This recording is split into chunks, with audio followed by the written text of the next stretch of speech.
Assalamualaikum warahmatullahi wabarakatuh. Hai semuanya, perkenalkan nama saya Najwa Belita dari Program Studi Perbankan Syariah 3C dengan NIM 23631050 serta rekan saya Muhammad Andre. Di sini kami kelompok 6 akan menjelaskan tentang artikel tentang tambang ilegal di Rejang Lebong. Di sini saya akan menjelaskan terlebih dahulu pendahuluannya. Indonesia merupakan negara yang cukup luas dan memiliki sumber daya alam yang berlimpah.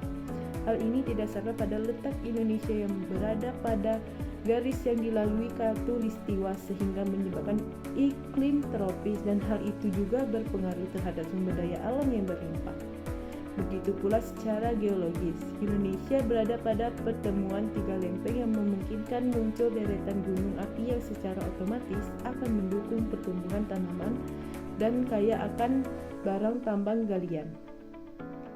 Dalam pengelolaan sumber daya alam yang dimiliki tentu harus memperhatikan keseimbangan antara produksi dan proteksi. Artinya dalam pemanfaatnya manusia harus mampu memperhatikan pelestariannya. Selanjutnya saya akan menjelaskan landasan teori dari artikel kami, yaitu Rejang Lebong dan Witchbow Simau yang berada di Lebong. Kedua perusahaan itu merupakan penyumbang terbesar ekspor emas perak Hindia Belanda.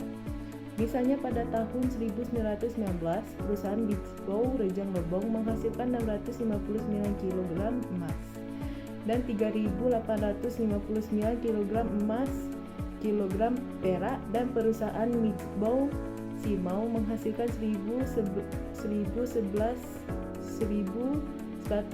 kg emas dan 8.836 kg perak.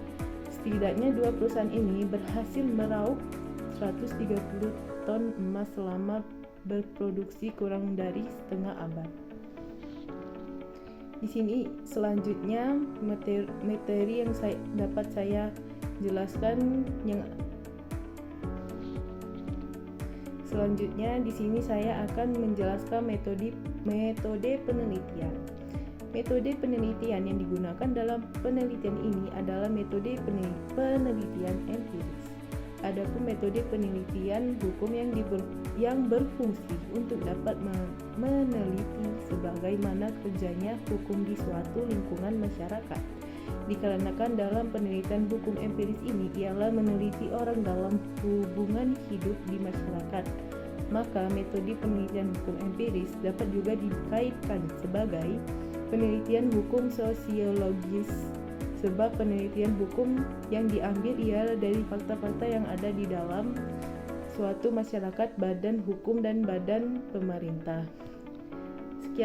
Sekian itulah penjelasan dari saya yang akan dilanjutkan oleh rekan saya, yaitu Muhammad Andre, yang akan menjelaskan pembahasan.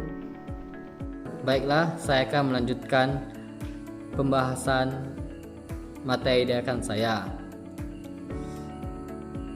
yaitu bab pembahasan dampak aktivitas pertambangan emas terhadap lingkungan di Kabupaten Lebong. Ada 3 pertambangan emas yang masih aktif di Kabupaten Lebong, yaitu pertambangan di Desa Tambang Sawah terletak di Kecamatan Pinang Belapis, di Desa Air Putih, Kecamatan Pinang Belapis, dan pertambangan Lebong Tambang di Kecamatan Lebong Utara. Perencanaan. Menurut Pasal 5 Undang-Undang Nomor 32 Tahun 2009 tentang Perlindungan dan Pengelolaan menyebutkan perencanaan perlindungan dan pengelolaan lingkungan hidup dilaksanakan melalui tahapan inventarisasi terhadap lingkungan hidup. Pemanfaatan. Dengan memanfaatkan sumber daya alam bisa meningkatkan penghasilan masyarakat, tapi dalam kenyataannya dalam pemanfaatan sumber daya alam, para penambang sering lupa akan dampaknya akan ditimbulkan setelah aktivitas pertambangan yang dikelola oleh rakyat. Mereka hanya bisa memetik hasilnya saja tanpa peduli akan keselamatan dan kerusakan yang ditimbulkan. Pengendalian. Menurut Undang-Undang Nomor 32 Tahun 2009 tentang Perlindungan dan Pengelolaan Lingkungan Hidup, Pasal 13 ayat 2 menyebutkan pengendalian pencemaran dan atau kerusakan lingkungan hidup. Pemeliharaan. Berkaitan dengan pemeliharaan lingkungan hidup, Pihak Badan Lingkungan Hidup Kabupaten Lebong belum melaksanakan dengan optimal dikarenakan bentuk kegiatan dan data mengenai kerusakan lingkungan hidup, baik itu data kerusakan lingkungan hidup, sampel tanah, sampel air belum dimiliki pihak Badan Lingkungan Hidup. Artinya, pihak Badan Lingkungan Hidup Kabupaten Lebong tidak melaksanakan pemeliharaan lingkungan hidup.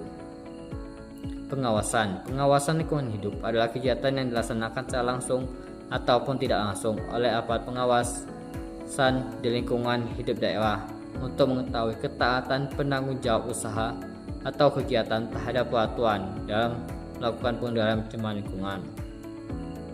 Penegakan hukum. Menurut Undang-Undang Nomor 32 Tahun 2009 tentang Perlindungan dan Pengelolaan Lingkungan Hidup, ada 3 cara penegakan hukum yang bisa dilakukan dalam upaya perlindungan lingkungan hidup. Berikut data penelitian. Mungkin cukup sekian dan terima kasih.